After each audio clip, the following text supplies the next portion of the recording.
First off, I just want to say that I'm a pretty big fan of the Alien movies. Being so, I had hopes that this would finally bring the Alien franchise on the map of a new media. A game that would both excite Alien fans and complement the movies nicely. Sadly, this game fails pretty heavily on both accounts. It's beyond me how this game obtained the level of hype it did. I don't say that to put down the large amount of people who did follow the hype this game created prior to release, because I likewise was among them. After having played this game, I can now safely say that that hype was falsely given. Actually, this game might be the worst thing to happen to the franchise since Alien 3. From a purely graphical perspective, this game feels outdated. The game's many character models give off a sense of lifelessness, meaning they don't make very convincing humans.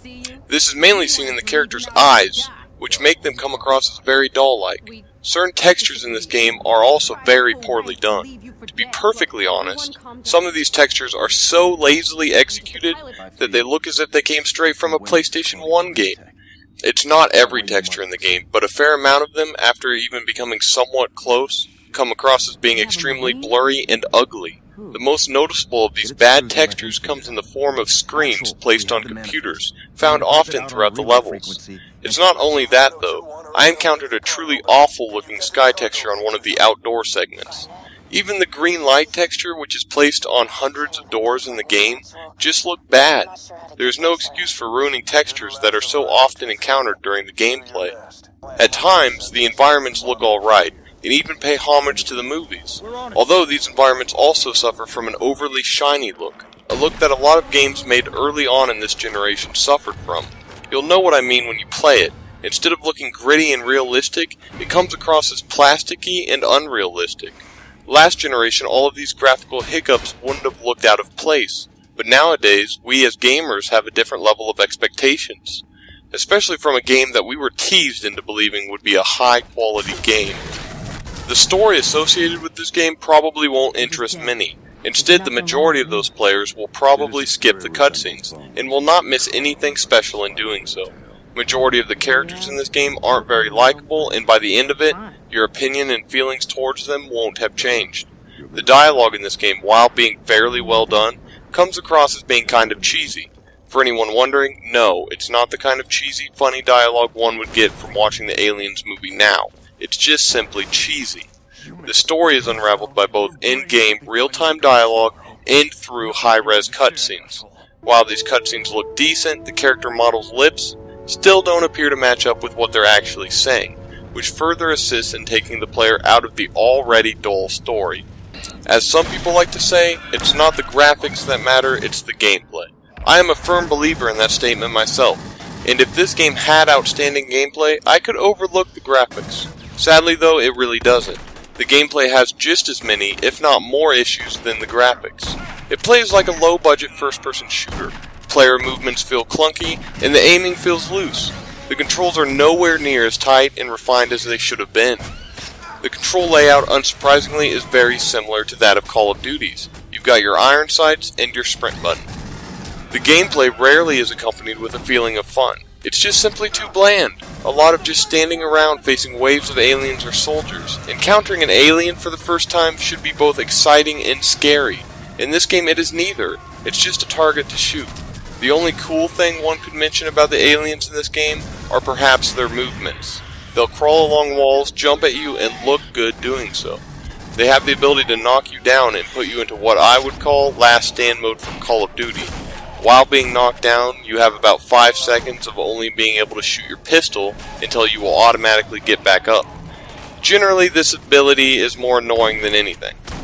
The encounters with soldiers, while adding variety, just tend to showcase the bad shooting mechanics even more. Along with all that, there will be a lot of times in this game where you'll die due to stupid reasons. This becomes further aggravated by the awful looking death scene that accompanies your every demise. Majority of the time in the game, you'll be accompanied by friendly AIs to assist you in battle. While these friendly AIs do occasionally kill things, they are extraordinarily stupid. They'll bump into things, get in your way, and show you at times some amusing glitches. I've seen them float in the air, and I have seen them literally run through solid objects. The glitches don't stop there though. You will have a hard time making it through the campaign without seeing something amiss, whether it be enemy bodies falling through the ground or sticking to the environment after being killed. Luckily, none of the glitches I came across were game-breaking. Aliens Colonial Marines is set up like your typical first-person shooter. It's chapter-based and linear. The campaign is extremely short. I'm talking about 3 to 6 hours of playthrough, depending on how fast you choose to play. Actually, I bet if you really tried, you could get it done in less than 3 hours, considering during my second playthrough, I realized that a lot of the enemies I could just run by, which is completely unacceptable.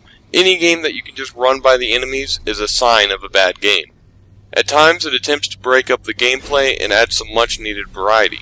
There is a stealth segment in the game where you're in the sewers, sneaking past bugs and luring them into traps. On top of that, the game also has a few minor boss battles, and a chase segment where you're running from a particularly nasty alien while sealing doors behind you.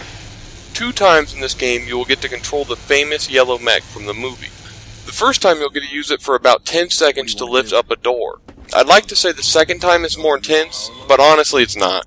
I mean, you do get to use it in a battle to kill a very large alien, but it lacks creativity, consisting of a lot of just pressing down the right and left triggers to punch the alien until it finally dies. The boss battles, if that's really what one can even call them, are some of the worst I've ever seen. The final boss fight in particular was verging on pathetic. I won't spoil it for those of you who actually still want to play this game, but you'll know what I mean when you get there. This may be hard to believe seeing how I've had a lot of negative things to say about this game, but there were times where I did enjoy the game, although these instances were far and few between. I would say I enjoyed it as one enjoys a B-movie.